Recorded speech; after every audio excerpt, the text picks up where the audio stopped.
हर साल कार्तिक माह की कृष्ण पक्ष के एकादशी तिथि को रमा एकादशी मनाई जाती है। रमा एकादशी के दिन भगवान श्री हरि विष्णु के साथ धन, ऐश्वर्य और वैभव की देवी माता लक्ष्मी की भी पूजा विधि विधान से की जाती है। पूरे भाव से कथा सुनी जाती है। एकादशी का व्रत भगवान विष्णु को समर्पित है। इस दिन भगवान श्री हरि विष्णु की पूजा के साथ ही व्रत कथा का पाठ करते हैं। ऐसा माना जाता है कि जो लोग कथा का पाठ नहीं कर सकते उन्हें व्रत कथा सुननी चाहिए। इस कथा के बिना रमा एकादशी का व्रत अधूरा माना जाता है। ऐसा माना जाता है कि हिंदू धर्म के एकादशी का महत्व अधिक है। सभी एकादशी का विधान स्वयं श्री कृष्ण ने पांडु पुत्रों से कहा है। एकादशी का व्रत मनुष्यों को कर्मों से मुक्ति देता है। हर साल एक साल में 24 एकादशी आती हैं। जिस वर्ष अधिक मास होता है उस वर्ष 26 एकादशी होती हैं। सभी एकादशी का महत्व, पौराणिक कथा एवं सार अलग अलग है। रमा एकादशी को रंभा एकादशी या कार्तिक कृष्ण एकादशी भी कहते हैं। ऐसी मान्यता है कि रमा एकादशी का व्रत रखने से मनुष्य के सारे पाप धुल जाते हैं। आइए सुने अब रमा एकादशी की व्रत कथा। जय श्री विष्णु हरि, जय लक्ष्मी माता। पौराणिक कथा के अनुसार मुचुकुंद नामक प्रतापी राजा थे। इनके एक सुंदर कन्या थी जिसका नाम चंद्रभागा था। इनका विवाह राजा चंद्रसेन के बेटे शोभन के साथ किया गया। शोभन शारीरिक रूप से अत्यंत दुर्बल था।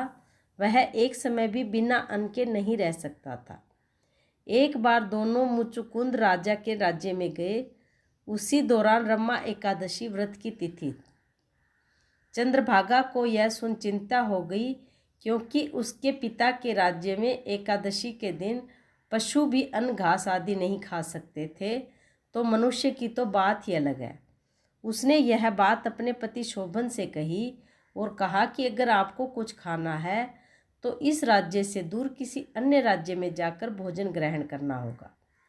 पूरी बात सुनकर शोभन ने निर्णय लिया कि वह रमा एकादशी का व्रत करेंगे और इसके बाद जो होगा वो ईश्वर पर छोड़ देंगे।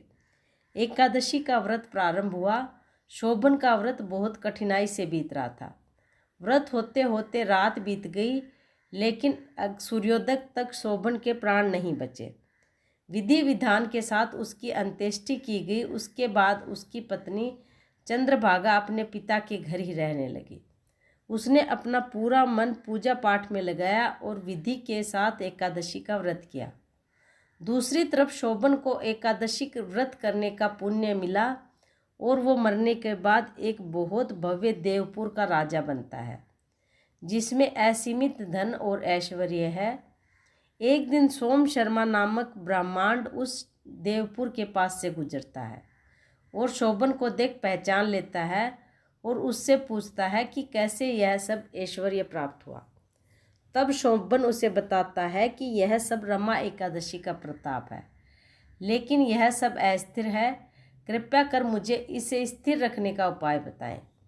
शोभन की पूरी बात सुन सोम शर्मा उससे विदा लेकर शोभन की पत्नी से मिलने जाते हैं और शोभन के देवपुर का सत्य बतलाते हैं। चंद्रभागा यह सुन बहुत खुश होती है और सोम शर्मा से कहती है कि आप मुझे मेरे पति से मिला दो, इससे आपको भी पुण्य मिलेगा।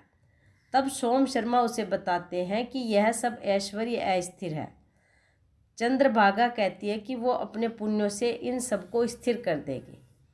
सोम शर्मा अपने मंत्रों एवं ज्ञान के द्वारा चंद्रभागा को दिव्य बनाते हैं और शोभन के पास भेजते हैं।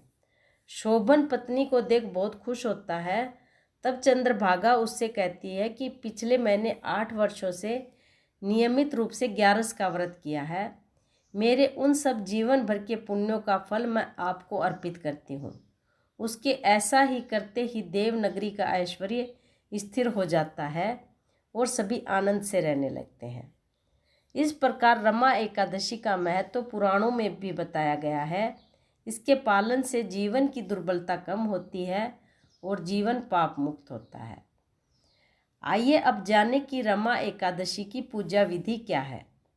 रमा एकादशी के दिन उपवास रखना जरूरी होता है। एकादशी के दिन कुछ भी नहीं खाया जाता।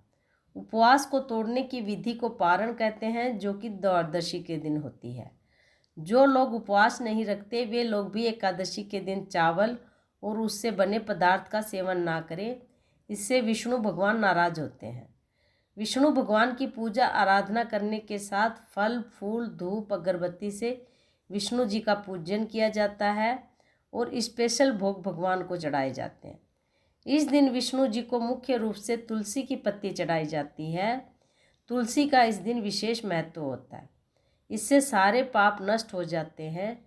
विष्णु जी की आरती के बाद सबको प्रसाद वितरित किया जाता है। रमा देवी लक्ष्मी का दूसरा नाम है, इसलिए इस एकादशी में भगवान विष्णु के साथ देवी लक्ष्मी की भी पूजा आराधना जरूर की जानी चाहिए। इससे जीवन में सुख समृद्धि स्वास्थ्य और खुशियाँ आती हैं। जय श्री विष्णु हरि।